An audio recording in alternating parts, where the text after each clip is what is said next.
Coming up, burglars smash and grab priceless trophies from a Midlands museum. Plus the super-sized school uniforms in demand as waistlines expand. And we'll be meeting the celebrity scarecrows who've helped break a world record. That's ITV Central at 6. Coming up, drama in the air as a passenger plane is forced to land when smoke fills the cockpit. The full story at 6. All the developments from around the country and the rest of the world in 30 minutes. For us from here, the latest ITV News.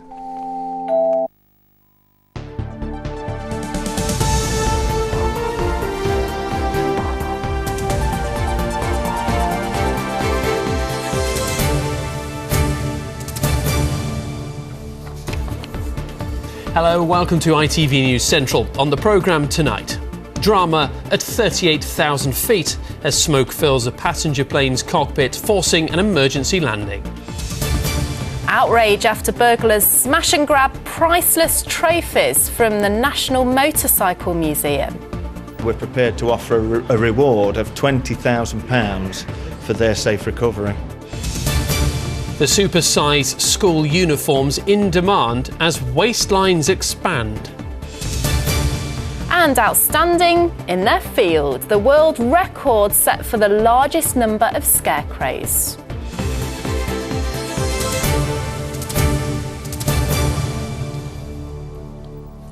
Good evening. A passenger from Staffordshire has been describing the moment a plane had to make an emergency landing after smoke was detected in the cockpit. 157 people were on board the EasyJet aircraft, which was en route from Liverpool to Naples. Tom Savides sent this report from Gatwick Airport. Well, dramatic events here at Gatwick Airport earlier today when an emergency operation was put into place to deal with a diverted plane. An EasyJet plane carrying 157 people and 6 crew was forced to make an emergency landing here at Gatwick Airport. That's after the pilot spotted smoke in the cockpit shortly after taking off from Liverpool Airport. So he radioed ahead to airport control to warn them that he was diverting his plane to Gatwick. The emergency services were then mobilised as a precaution to deal with that plane as it landed. And we've spoken to passengers who were on board at the time. A few people seemed to notice smoke.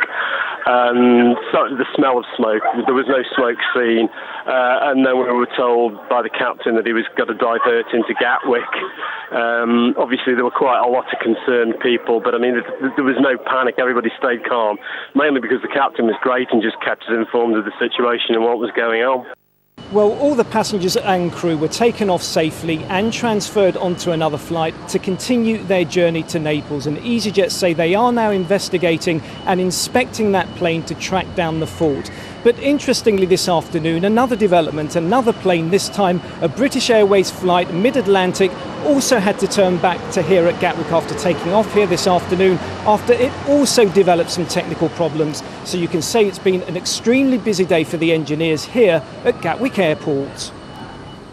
A £20,000 reward has been offered after more than 100 priceless trophies were stolen from a museum in Solihull last night. The break-in at the National Motorcycle Museum is believed to have happened at around 11 o'clock. The stolen items are said to be a unique part of British motorcycle heritage, and many of the trophies were donated by winners of iconic and historic racing events. Nancy Cole reports.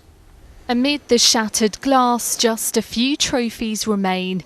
The emptied cabinets show the full extent of how much was taken. It was just before 11 o'clock last night. Thieves broke into the National Motorcycle Museum in Solihull, targeting the back door of the inner foyer. They didn't touch the bikes, instead going straight to where the historic silverware was on show. It's the museum's 30th anniversary this year, and a lot of people, a lot of the staff, have worked here for 30 years. Nothing like this has ever happened. We've never had a break-in like this, and we've had staff in tears this morning. These are similar to some of the items that have been taken, dating back to the 1920s from historic Grand Prix and TT races on the Isle of Man. Museum staff are using what's been left to put together a catalogue of items missing. The value of those thought to be tens of thousands of pounds, but their sporting importance priceless, many loaned to the museum by leading figures in motorsport. If the people who had donated these thought they were going to be at risk, then I think it would be really sad for them, definitely, to know that they've gone. They are items that are highly important, really, to enthusiasts, and far more valuable to that market than the value of silver alone. Because of the specialist nature of the artefacts, it's unlikely they'll be easily sold on. The fear is they could end up destroyed. In terms of the meltdown value, the scrap value, if you like, relatively meaningless, probably a few £100, because they weren't all silver. They were nickel plate, they were silver plate. But in terms of the historical significance, they're priceless, absolutely priceless, and that's why we're prepared to offer a reward of £20,000 for their safe recovery. Anyone with information is being asked to contact West Midlands Police. Nancy Cole, ITV News, Solihull. Police are investigating the discovery of a body in playing fields in Stoke-on-Trent. Officers were called to football fields close on Whittle Road at around 10:15 this morning. The death is being treated as unexplained. Police have renewed appeals for the public to help them identify would-be terrorists from the West Midlands who are planning to travel to Syria and Iraq. The appeal comes after one of Britain's most senior counter-terrorism officers revealed there had been a 5-fold rise in the number of Syria-related investigations, both in this region and London. Officers say they need family members to alert them of anyone showing signs of radicalisation. They add many youngsters who are suspected of travelling to conflict zones have no previous links to extremist groups. We are concerned about the number of individuals that are travelling overseas and getting involved in conflict over there, in some cases with the Islamic State. And that reminder to communities about what they can do to help us to slow that down.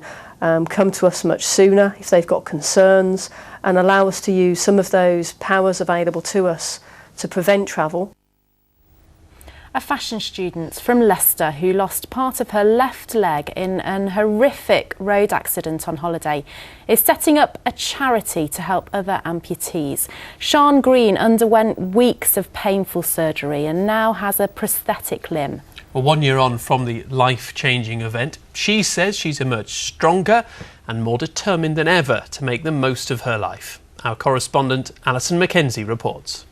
There was a plump. Smiling and relaxed on ITV's Lorraine show today, Sian Green from Leicester has had quite a year.